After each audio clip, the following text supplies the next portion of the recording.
Voltamos, pessoal, agora, né, com a nossa próxima palestra, que tem como tema toxoplasmose, quebrando o tabu, sendo ela, né, administrada pelo professor Estevão Guilherme Lux Poupe.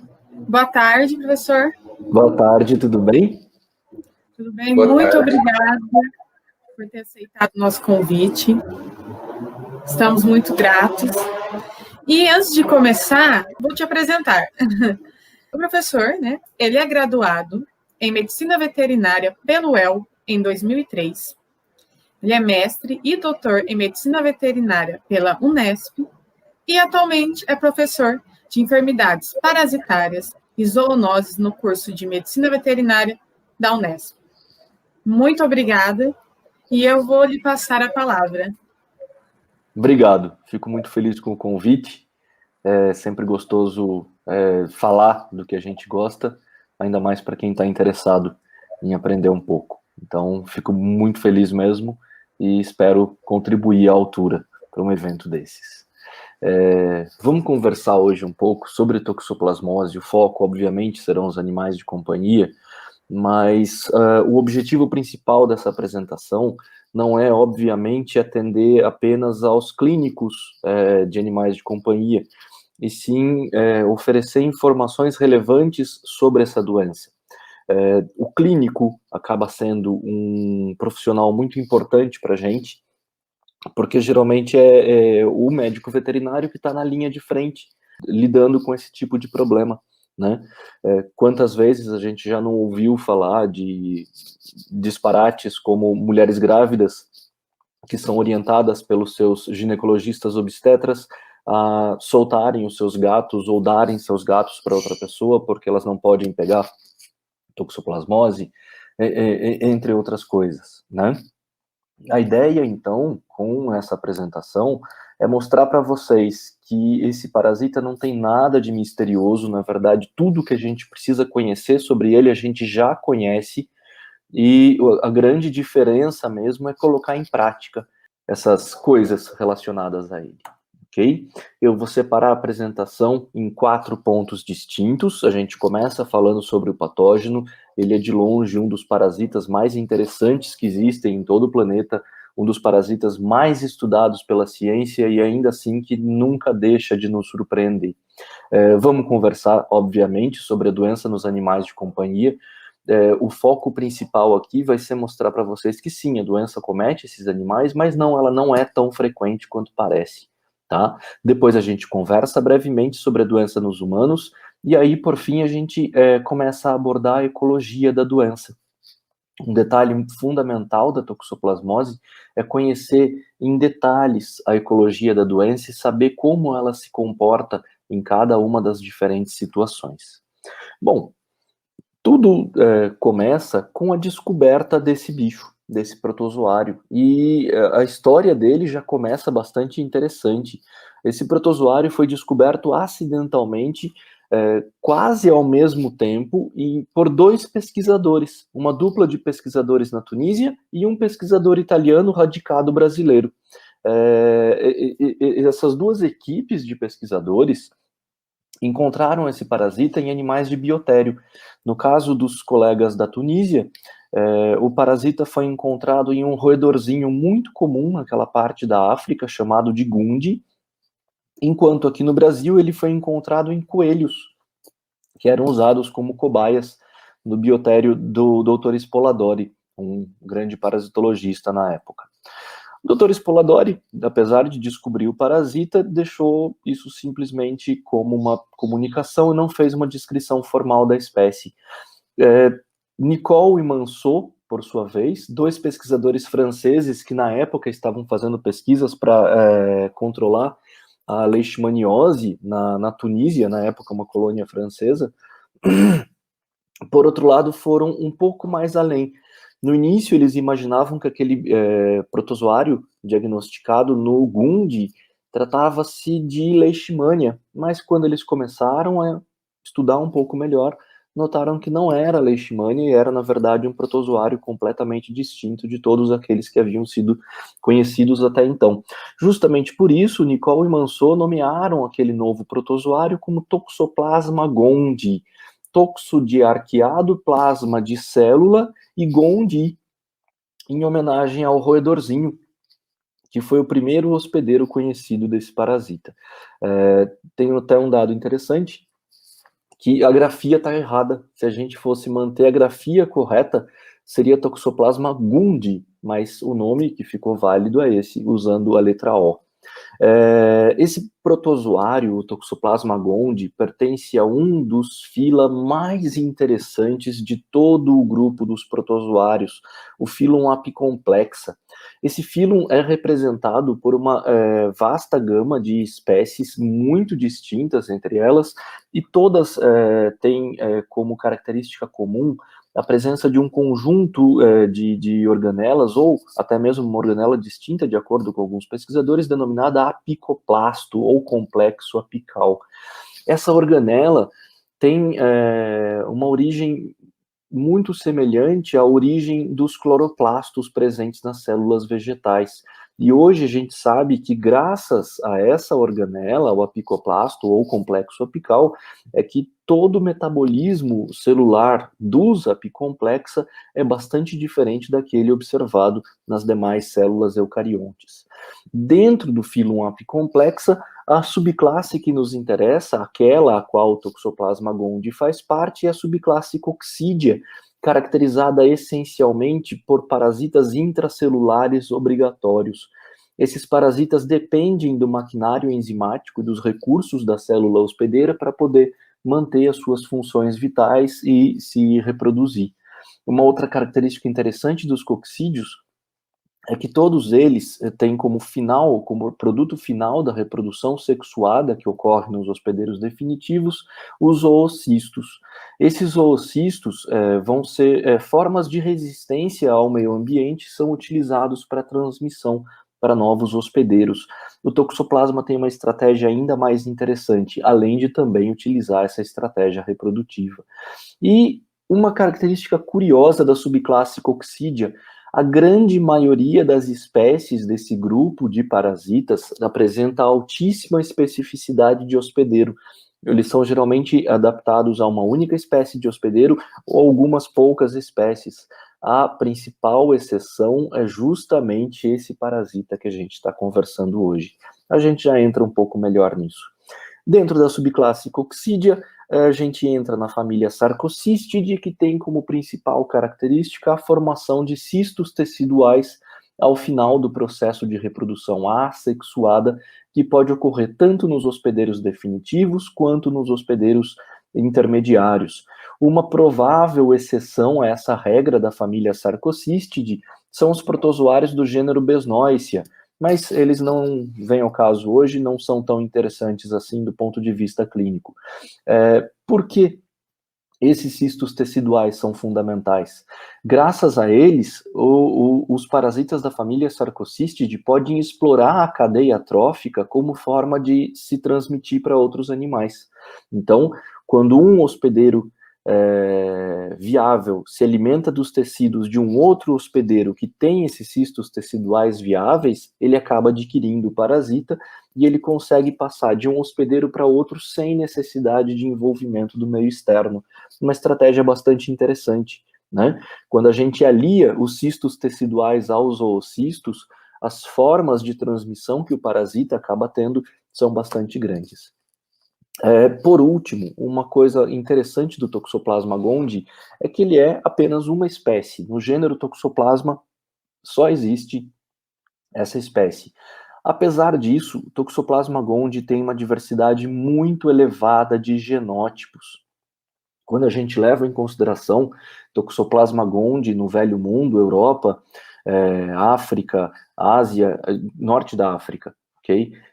Parte da Ásia, e até mesmo aqui no Novo Mundo, mas na América do Norte, nota-se uma diversidade muito baixa quando comparada àquela observada aqui na América do Sul. A quantidade de genótipos aqui no Brasil é bastante grande e podem ter certeza que ainda tem muita coisa para ser descoberta. Porque os genótipos são importantes. Dependendo do genótipo, ele pode ter maior ou menor patogenicidade e maior ou menor afinidade por determinados tecidos, explicando o porquê que a gente observa uma variação muito grande nas manifestações clínicas de animais e humanos infectados por esse parasita. A biologia do parasita é relativamente simples, né? Os oocistos eliminados pelo hospedeiro definitivo são ingeridos pelos hospedeiros intermediários e quando estes são ingeridos pelos hospedeiros definitivos, o ciclo se fecha com a produção de novos oocistos. Basicamente é isso, só que um pouquinho mais complexo, porque o Toxoplasma gondii tem como principal característica biológica ser um parasita eurixeno, ou seja, ele é capaz de afetar uma vasta gama de hospedeiros. Toxoplasma gondii pode utilizar virtualmente todos os animais homeotérmicos, os animais de sangue quente, aves e mamíferos, como hospedeiros intermediários. E os seus hospedeiros definitivos são representados por todos os membros da família Felidae, gatos domésticos e todos os felídeos selvagens virtualmente mostram-se como bons hospedeiros definitivos para esse parasita. Nós, humanos, acabamos entrando no meio dessa cadeia epidemiológica, atuando como hospedeiros intermediários desse parasita. O que vai caracterizar o hospedeiro definitivo e o hospedeiro intermediário? O hospedeiro definitivo é o único capaz de permitir o desenvolvimento sexuado do parasita no seu intestino. Ao final desse desenvolvimento sexuado, desse processo de reprodução sexuada, são produzidos os oocistos. Então, apenas os felídeos vão eliminar oocistos em suas fezes. E essa eliminação de oocistos nas fezes dos hospedeiros definitivos ocorre por um período muito curto de tempo, e existem várias informações que, apesar das reinfecções serem possíveis, elas não são frequentes, ok? Então dá para se dizer que alguns animais vão eliminar oocistos nas suas fezes uma única vez ao longo de toda a vida. Ou seja, não é tão importante assim o oocisto nas fezes de gato como forma de transmissão, mas a gente vai ver isso depois. No caso dos hospedeiros intermediários, a beleza desse parasita se dá justamente pela formação dos cistos teciduais. Os cistos teciduais vão se formar tanto nos hospedeiros definitivos quanto nos hospedeiros intermediários, e sempre que um hospedeiro viável se alimenta dos tecidos de um outro hospedeiro contendo cistos viáveis, o parasita consegue se manter e passar para esse novo animal, ok? Do ponto de vista da veterinária, é muito interessante a gente levar em consideração que todos os animais de produção estão envolvidos na cadeia epidemiológica desse parasita. Então, nós, humanos, acabamos adquirindo a doença, principalmente pelo consumo de carne desses animais. Veganos, não comemorem ainda, a gente tem algumas novidades um tanto quanto difíceis para vocês viverem também. E só mais um detalhe interessante, no caso dos animais selvagens, a maior parte dos primatas e marsupiais sul-americanos são altamente susceptíveis a essa doença. Ela atua de forma muito rápida, fugaz, matando grupos grandes desses animais após o contato com o parasita. Bom, já conversamos sobre os hospedeiros definitivos e sobre os hospedeiros intermediários, e você já tem uma ideia mais ou menos de como esse parasita se comporta. A gente precisa agora conversar sobre as formas de transmissão. A primeira delas é a via fecal-oral.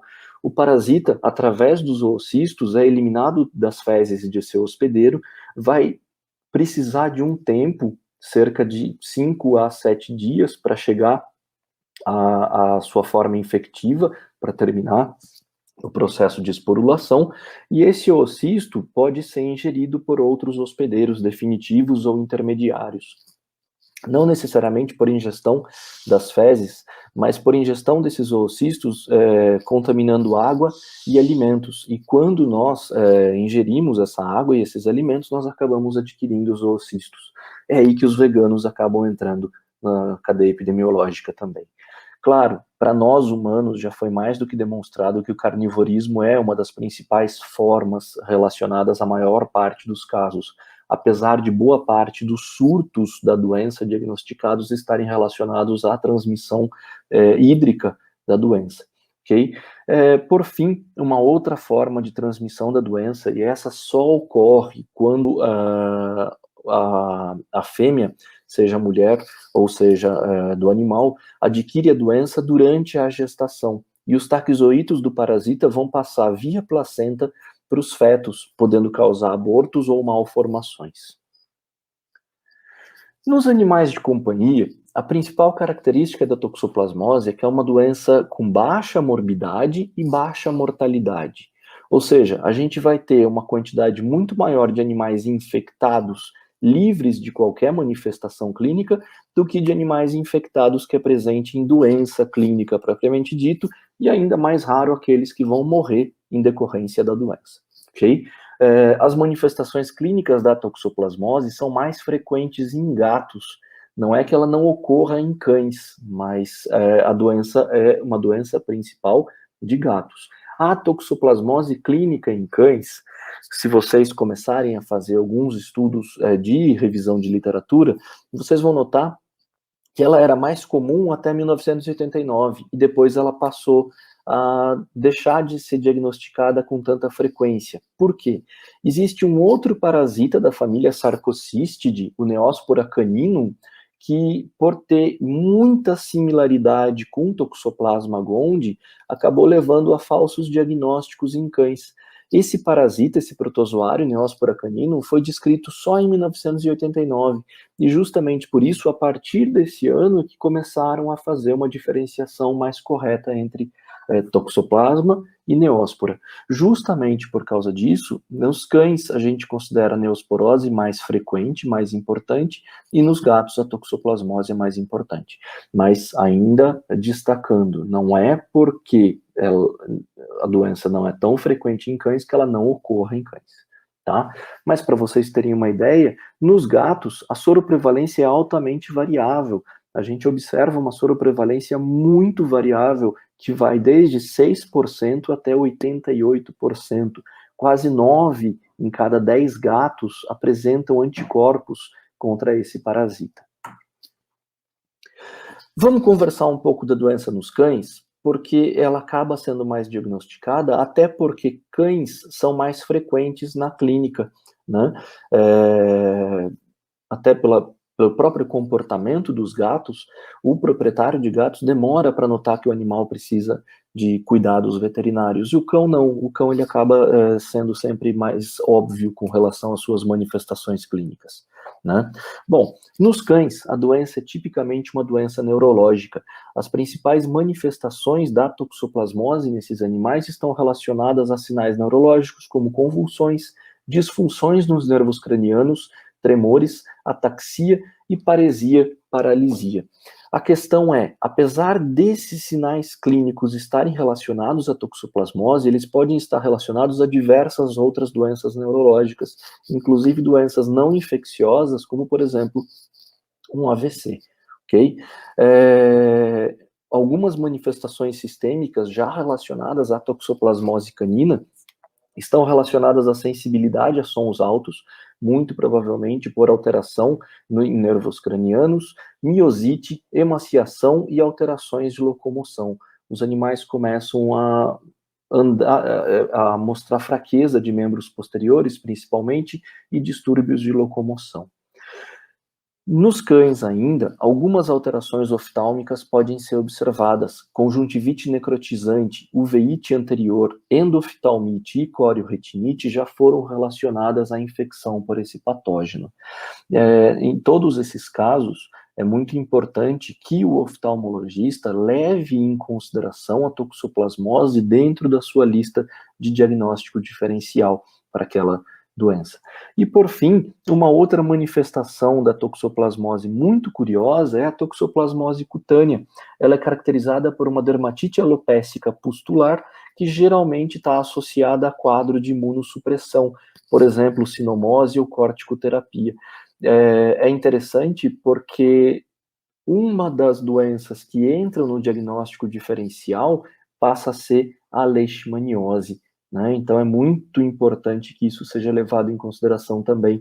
Nos últimos anos, a distribuição da leishmaniose tem crescido exponencialmente. Várias áreas, aqui no estado de São Paulo mesmo, várias cidades que antes eram consideradas cidades livres dessa doença passaram a ter casos autóctones registrados recentemente. No caso dos gatos, a gente vai observar uma doença muito semelhante àquela dos cães, com algumas particularidades. A primeira delas, ela é muito mais comum, ok?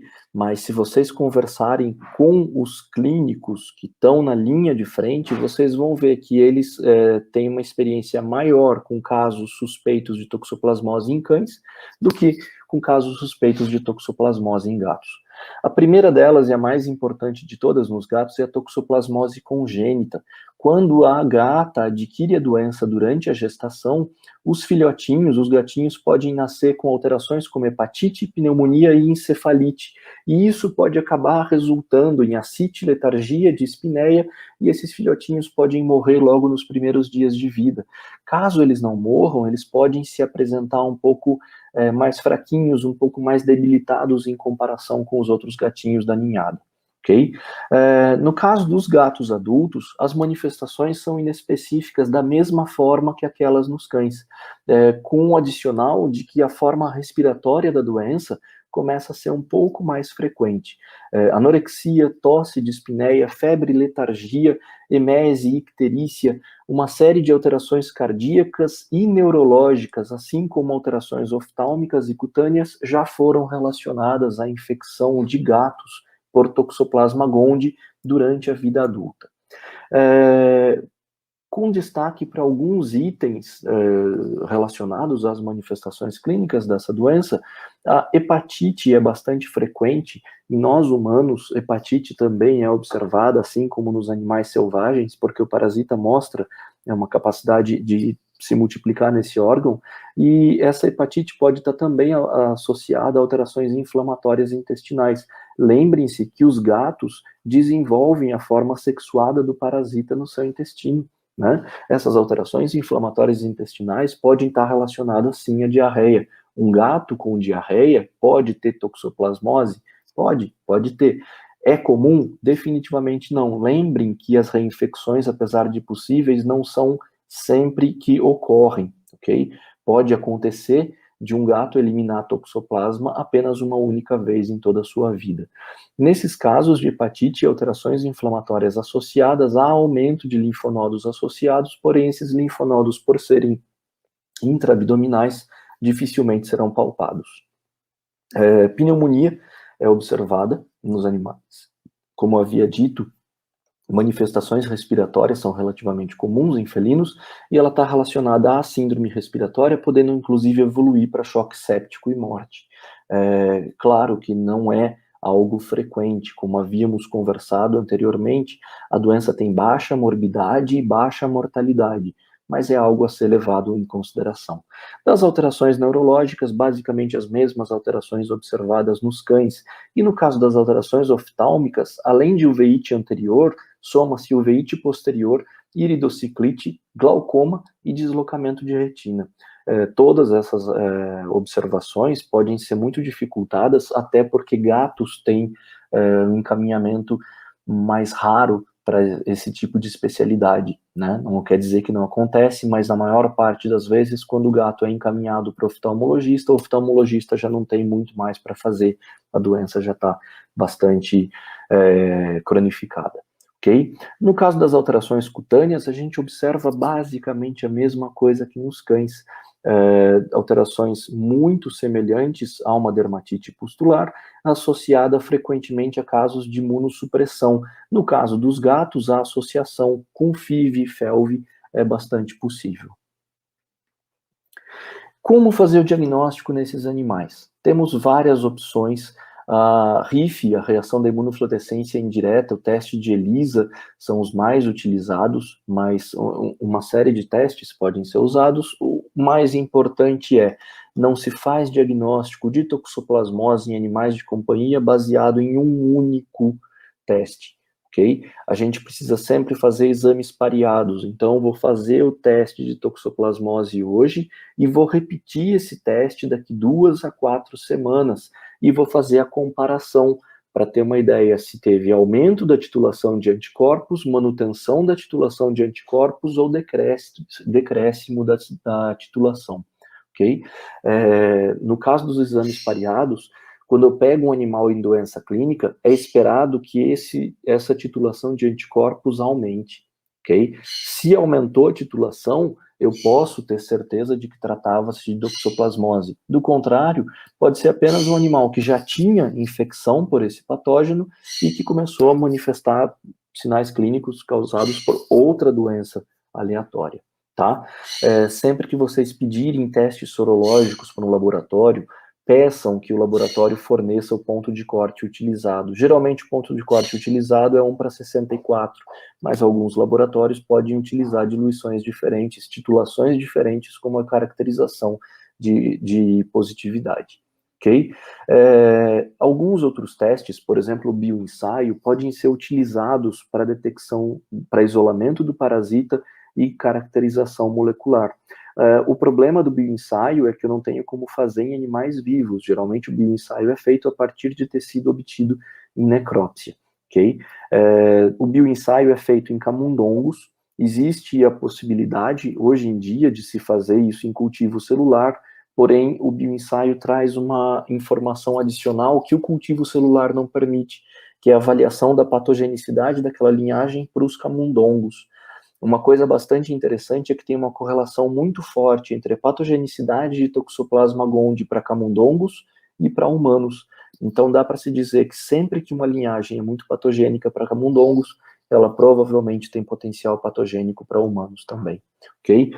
No caso do diagnóstico molecular, a gente tem 2 probleminhas. O primeiro deles, os cistos teciduais desse parasita não ficam distribuídos de forma homogênea nos tecidos do hospedeiro, e isso pode acabar resultando em falsos negativos. Às vezes eu não consegui pegar tecido com cistos teciduais em quantidade suficiente para que o teste fosse positivo, ok?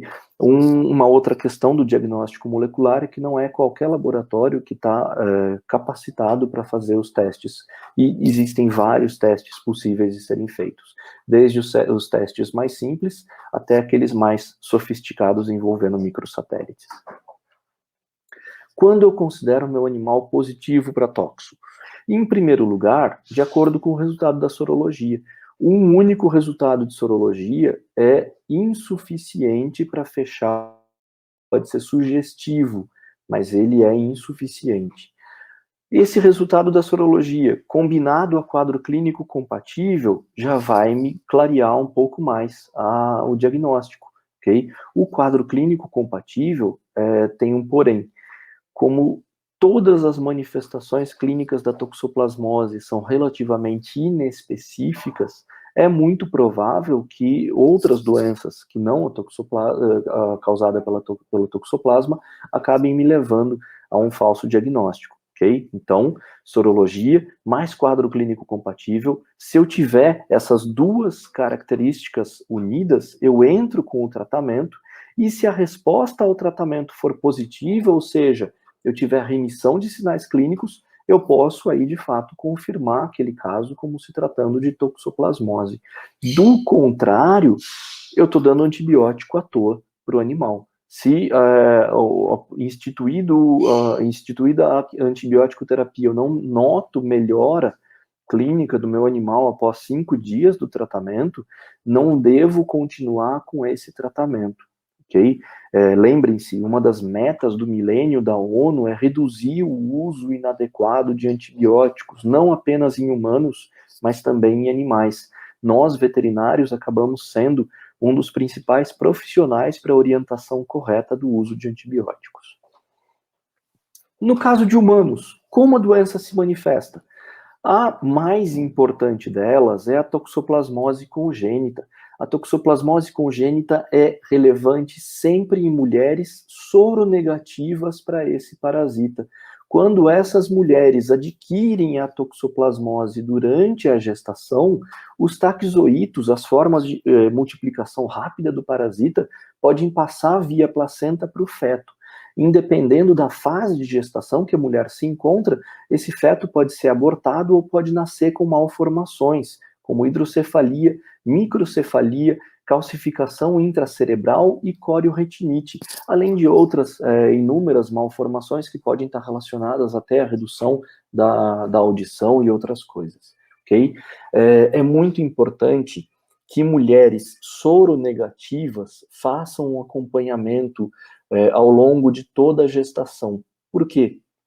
Se a sorologia para toxoplasmose, assim como para diversas outras doenças, for feita de forma periódica, pode-se detectar a infecção por toxoplasma logo no início. E aí é possível entrar com o tratamento e reduzir o risco de alterações severas para a saúde do feto. Okay? A criança, mesmo que infectada durante a vida gestacional, pode nascer saudável e sem nenhum problema. Todo mundo sai ganhando. Por isso, o exame pré-natal e o acompanhamento gestacional são tão importantes. Dada a prevalência da toxoplasmose no nosso país, todas as mulheres precisam ter esse tipo de cuidado. E no caso da mulher soropositiva, ela vai ter outras preocupações, obviamente, mas a toxoplasmose não é uma delas. No caso da toxoplasmose adquirida, considera-se como toxoplasmose adquirida aquela forma da doença que é adquirida por pessoas após a vida intrauterina. Então, depois que a pessoa nasceu, ela se infecta com a doença, tanto pela ingestão de oocistos quanto de carne contendo cistos teciduais viáveis. As manifestações clínicas da toxoplasmose adquirida são bastante inespecíficas, basicamente mal-estar, febre e linfadenopatia, em especial na cadeia cervical, podendo inclusive estar relacionado à dificuldade de deglutição e dor de garganta. Se a gente parar para pensar, mal-estar, febre e linfadenopatia são sinais clínicos muito inespecíficos que podem ser causados por uma série de patógenos sem que a gente necessariamente vá procurar um médico. Geralmente a nossa associação é, eu estou um pouco gripado, estou um pouco resfriado, estou me sentindo mal. Passado algum tempo, a pessoa já está bem de novo. O problema maior é que durante essa fase aqui, a doença pode se tornar um pouco mais grave, né? Em algumas situações raras, pode ocorrer o comprometimento nervoso, comprometimento pulmonar, cardíaco e cutâneo. Nessas situações de comprometimento sistêmico mais grave, geralmente a gente observa isso em crianças, idosos ou imunossuprimidos, seja por causa de uma doença, seja por causa de medicamentos que devem ser tomados de forma crônica, né? E a gente não pode deixar de levar em consideração as manifestações oftálmicas. Em humanos, a mais comum e a mais frequente é a corioretinite. E o mais interessante, a corioretinite pode ter reativações durante a fase crônica. Então, aquela pessoa que desenvolveu a corioretinite pode ter reativações e cada vez que a doença se reativa, ela vai ter redução de campo visual, redução de acuidade visual, podendo inclusive perder completamente a visão. Então, toxoplasmose, na maior parte das vezes, é uma doença muito branda, porém com complicações que podem se tornar bastante severas. Por isso, o ideal é que a gente nunca pegue a doença. Mas, se a gente pegou, é só fazer um acompanhamento sem grandes complicações. E aí vem a pergunta de $1 milhão: como adquirimos a toxoplasmose? Na maior parte das vezes, a gente associa com os gatos, né? Eu vou querer mostrar para vocês, nessa parte da apresentação, justamente o que a gente precisa levar para a nossa vida de veterinários. Gatos são ponto-chave da cadeia epidemiológica do toxoplasma? Sim, graças a eles, o toxoplasma consegue aumentar, consegue se manter por longos períodos de tempo com grande diversidade genética. Porém, a transmissão da doença, principalmente para nós humanos, acaba não tendo gatos como ponto central. Como adquirimos a doença? Primeira forma é a via fecal-oral, que está relacionada, sim, à eliminação de oocistos pelos gatos. Essa eliminação ocorre durante 1 a 2 semanas e ela geralmente ocorre nos primeiros meses de vida, quando os gatinhos já deixaram de mamar e começaram a aprender a ser predadores. né? Apesar de reinfecções serem possíveis, elas não são tão frequentes assim. Então dá para se dizer, reforçando mais uma vez, que alguns gatos vão eliminar o parasita nas suas fezes uma única vez nas suas vidas, durante 1 a 2 semanas, quando são filhotes. Ok? Ainda assim, uma vez evacuado, uma vez eliminado esse oocisto, ele ainda não é esporulado. Ele vai precisar de pelo menos 3 a 5 dias para se tornar infectivo para nós humanos. Geralmente até mais de 5 dias, até 1 semana, dependendo da temperatura ambiente. Tá? Como o nosso país é um país tropical, muito quente, essa esporulação pode ocorrer num tempo um pouco mais curto. O que isso traz à mente? Se eu comer fezes frescas de gato, eu não vou me infectar com toxoplasma, não há risco de infecção por toxoplasma. Ainda assim, eu não recomendo a ingestão de fezes frescas de gato por motivos mais do que óbvios, né? O problema é, gatos evacuam no ambiente e o ambiente vai permanecer infectado por esses oocistos, o ambiente vai permanecer contaminado por esses oocistos que tornam-se infectivos em um período relativamente curto de tempo. Esses oocistos podem permanecer viáveis no ambiente por longos períodos de tempo, e é por contato com esses oocistos ambientais que as pessoas podem adquirir a doença. Um exemplo interessante são atividades de jardinagem ao ar livre, né? É muito importante que a gente sempre lave muito bem as mãos depois de mexer com o solo. No caso das mulheres grávidas soronegativas, ou evitem fazer esse tipo de atividade, ou, se não dá para deixar de fazer, usar luvas de proteção, não luva de látex, obviamente, mas aquelas luvas mais grossas, que são usadas justamente para esse tipo de serviço, né? E depois, ao final, retirar essas luvas adequadamente e lavar bem as mãos. Isso vai garantir que não permaneçam sujidades na mão. Manter as unhas sempre muito bem cortadas também é uma forma de se evitar depósito subungueal. O depósito subungueal é importante porque às vezes a gente esquece da sujeira e acaba dando aquela roidinha marota na unha, né? É o momento que a gente acaba ingerindo oocistos que estavam presentes debaixo das nossas unhas. Um lado muito importante que deve ser levado em consideração é a transmissão alimentar relacionada ao carnivorismo, né? Transmissão alimentar é a forma mais importante de adquirir a doença para nós humanos, e ela está relacionada diretamente à ingestão de cistos teciduais viáveis em carne crua ou mal passada, em todos os animais de produção, incluindo frangos, ok?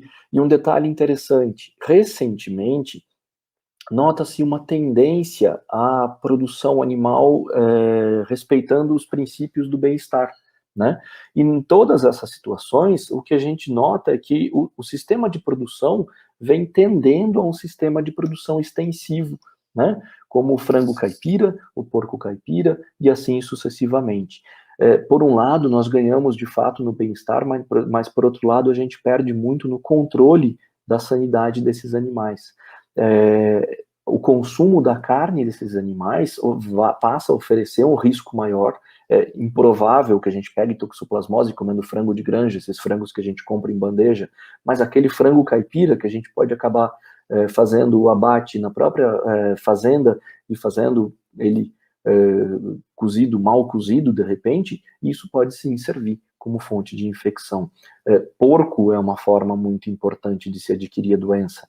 Aqueles que hoje em dia estão buscando um retorno às origens, um retorno à vida no campo e acabam consumindo o porco caipira ou até mesmo caçando javali, consumindo a carne, apesar de não ser recomendado, não há uma proibição para o consumo de carne desses animais, e isso acaba oferecendo um risco à saúde das pessoas envolvidas.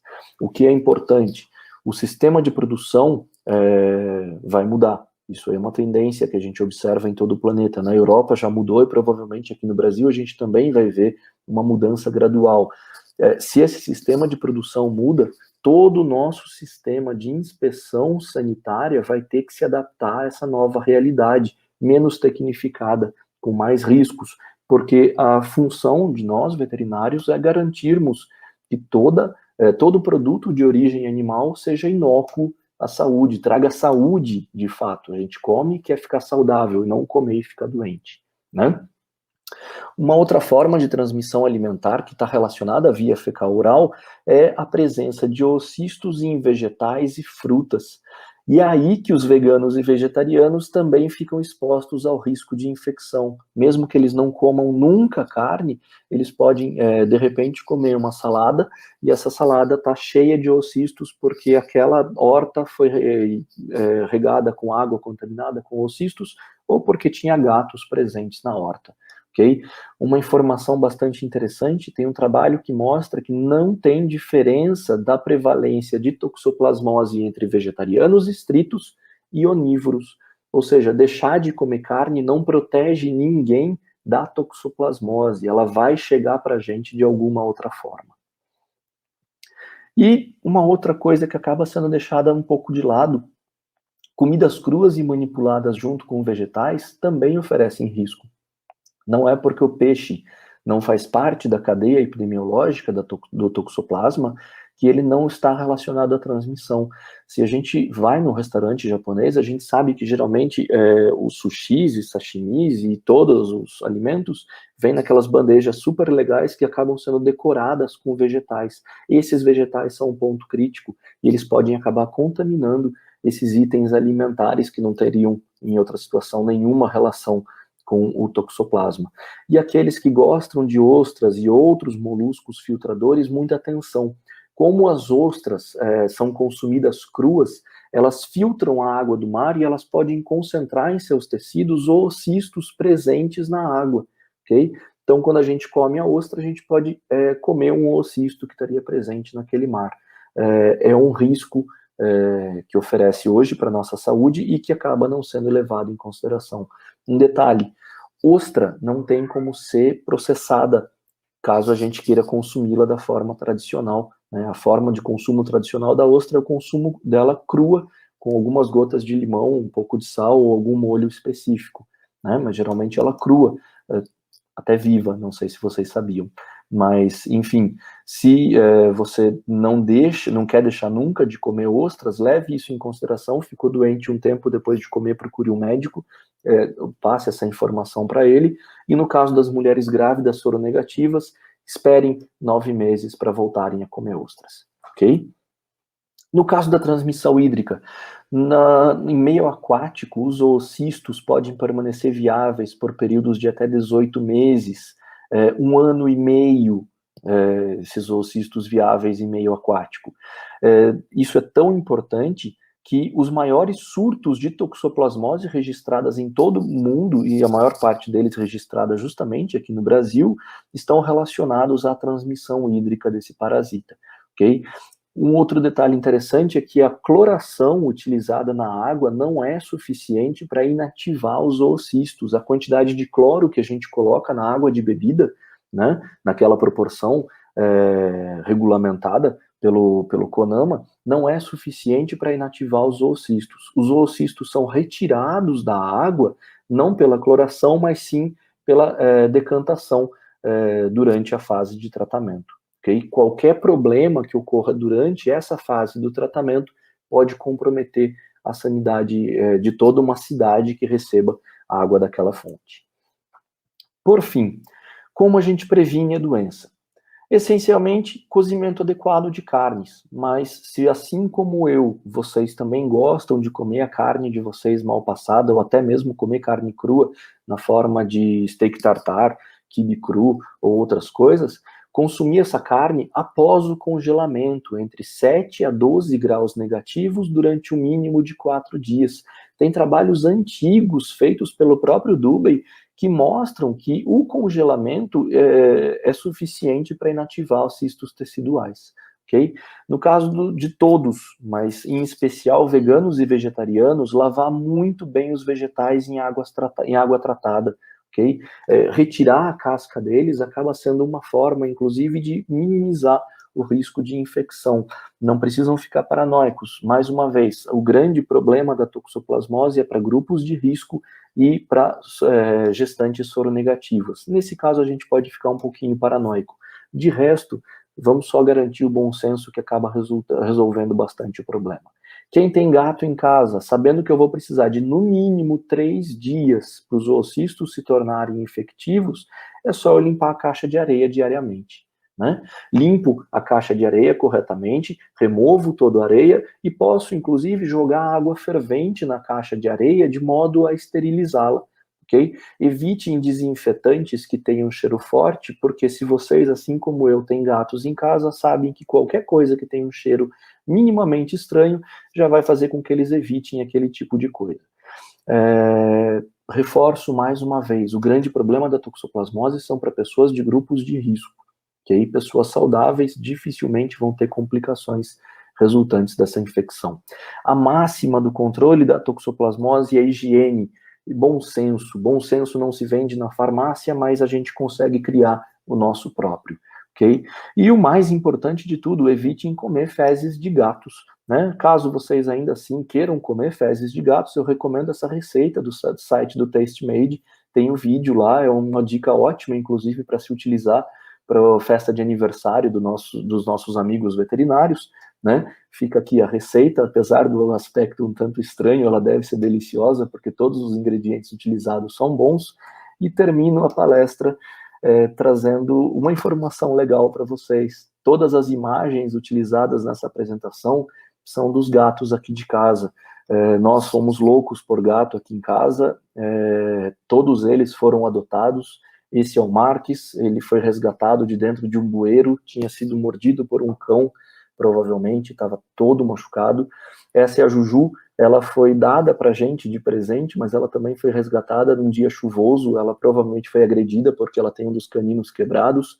Esse é o Peixoto, ele foi abandonado na frente da chácara da minha tia, junto com os outros 2 irmãos, que também foram adotados pela família. E esse, apesar dele estar ainda muito nenezinho na foto, ele já é um gatão hoje em dia, é o Choio, o integrante mais recente, que foi encontrado, curiosamente, dentro do motor do carro da minha esposa.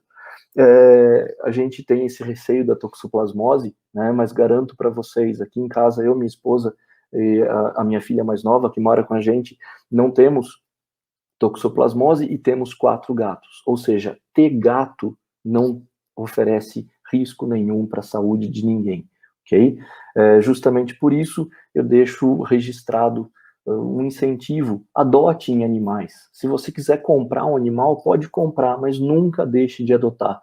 É uma forma que a gente tem de resgatar esses serzinhos das ruas, fazer o nosso mundo melhor e fazer a vida deles também muito melhor. Deixo para vocês aqui os meus contatos e fico à disposição para perguntas. Muitíssimo obrigado, eu espero que tenha sido minimamente útil para vocês. Obrigado mais uma vez. Professor, com certeza foi muito útil aqui para a gente. A sua explicação foi maravilhosa sobre a toxoplasmose. Espero que agora não tenha restado dúvidas, né? Está boa aí. Então, vamos seguir então, porque tem bastante pergunta, viu? Que bom, que bom. Vamos então com a primeira pergunta. A Ana Paula perguntou qual seria a causa de muitos profissionais da saúde, de forma errônea, atribuir a adoção dos gatos por tutoras grávidas. Como minimizar esse problema pensando em educação e saúde? Muito bom. Isso daí, no fundo, é fonte de desinformação, né? Alguém que veio com uma ideia errada e ultrapassada e passou isso para frente, e isso foi passando e ficando cada vez mais consolidado na nossa cultura. Eu acho que nós, veterinários, temos uma missão que é de melhorar a vida de todos os animais e, juntamente com isso, de humanos, não deixamos de ser animais, né? Eu acho que cabe a gente fazer esse tipo de informação. Campanhas de guarda responsável são fundamentais. E nessas campanhas, esse tipo de informação pode ser dado para as pessoas. Sim. Vamos para a próxima pergunta, então, da Angelita. Por que ponto de corte 64 dos testes sorológicos seria um padrão de referência? É uma referência adotada. Geralmente, esses pontos de corte são avaliados estatisticamente, né? Então, você tem animais infectados, você faz a titulação de anticorpos desses animais e você vê qual é a média que representa e que separa os animais positivos dos animais infectados. Geralmente, isso daí é, de fato, um indicativo estatístico, ok? a maior parte dos laboratórios de todo o planeta usam esse ponto de corte 1:64. Entendi, professor. Então, a próxima pergunta é da Beatriz Machado. Ela perguntou se há algum projeto de educação em saúde que promova o compartilhamento de informações sobre a toxoplasmose. Muito bom, muito boa pergunta. Eu sou egresso da UEL, né? Lá na UEL, na medicina veterinária, a gente tinha o professor Italmar. O professor Italmar é uma das maiores autoridades em toxoplasmose em todo o Brasil, e ele tratava muito disso de educação em saúde. Aí no Paraná, vocês acabam tendo muitas campanhas feitas pela própria secretaria que trazem esse tipo de coisa. Fora do Paraná, esse tipo de coisa é um pouco menos frequente, né? Mas é muito importante que comece a ser feito. Qual é o problema da toxoplasmose?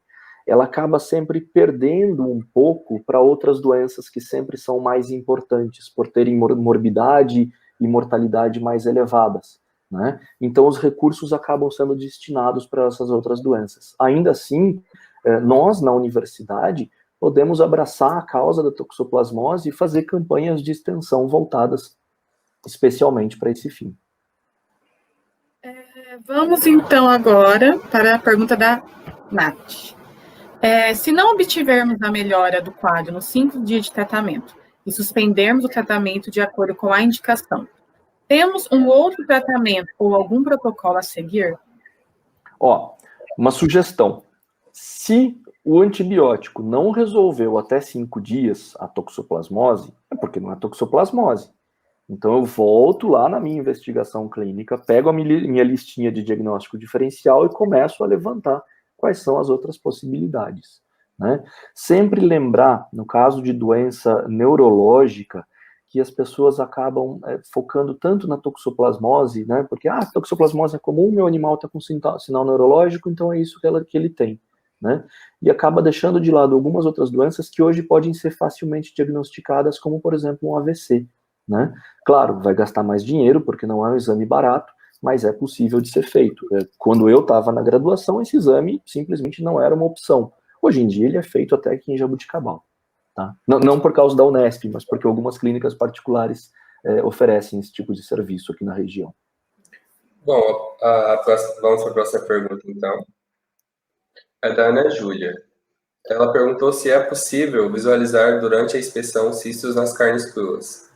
Não é possível, Ana Júlia. Os cistos são microscópicos. Na verdade, até no exame histopatológico, se você não fizer uma leitura cuidadosa, você vai acabar deixando passar despercebido, tá? Justamente por não poder ser inspecionado, a gente depende, então, de outras medidas para controle. Por exemplo, congelamento dos tecidos naquelas temperaturas apresentadas, tá? Uma sugestão, sempre que for consumir carne de animais, entre aspas, caipira, né?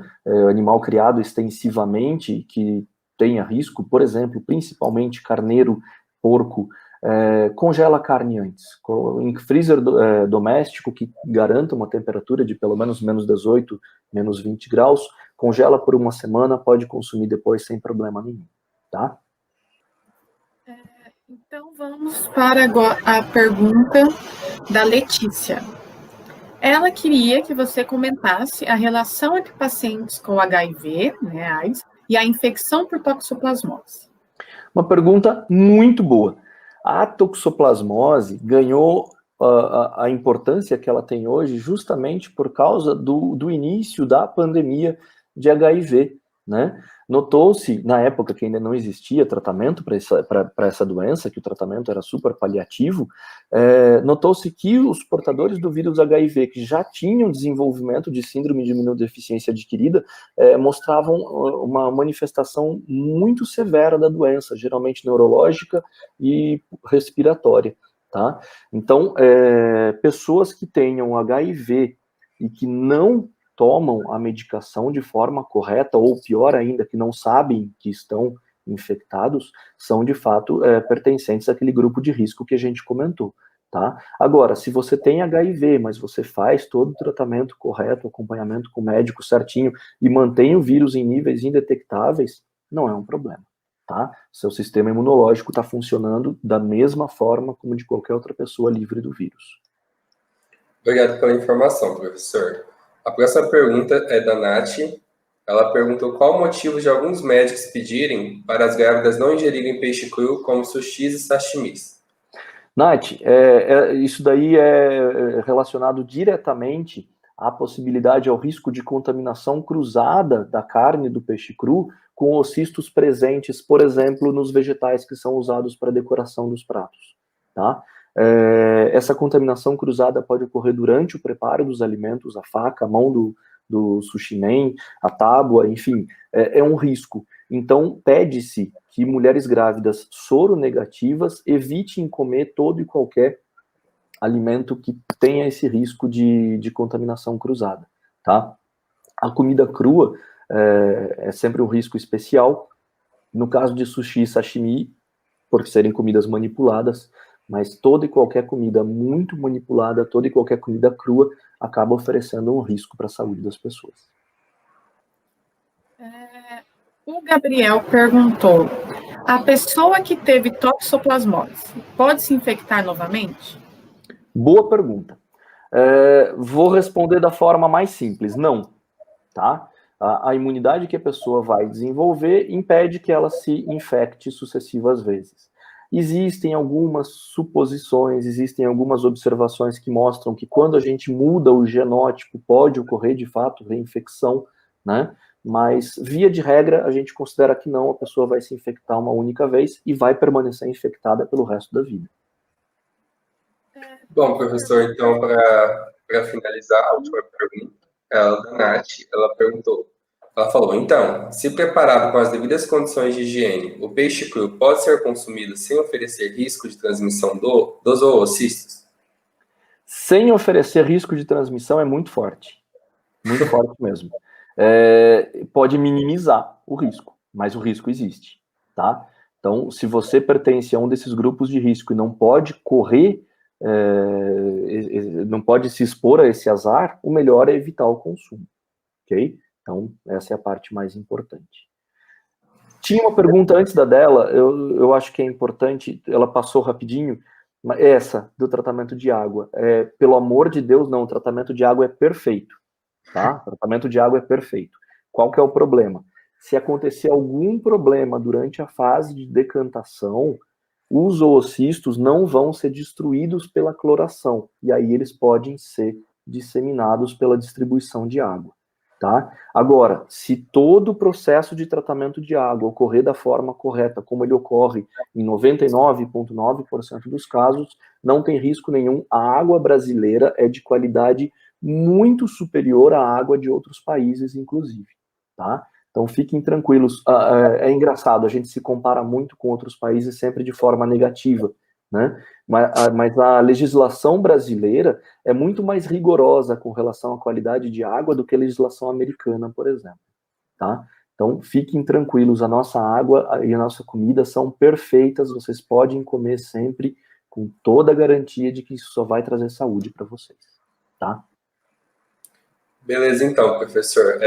Quero te agradecer novamente por ter aceitado o nosso convite, que foi indicação da nossa professora Ana Paula, e coordenadora também, né? Ela fala muito bem de você, e com essa palestra maravilhosa, agora eu tenho certeza, né, do que tanto falam de você, né, esse profissional tão renomado. Muito obrigado, viu? Fico feliz. Muitíssimo obrigado, de verdade, pelo convite. Estou à disposição. Muito obrigada novamente. E quem sabe futuramente estamos, né, de volta com algum projeto, né? Vamos ver. Ia ser uma ótima ideia sobre esse assunto muito importante, né, para nós. E só temos que te agradecer mesmo por ter aceitado o nosso convite. Legal. Obrigadão, gente. Até a próxima. Muito obrigado. Até a próxima, professor. Tchau, tchau.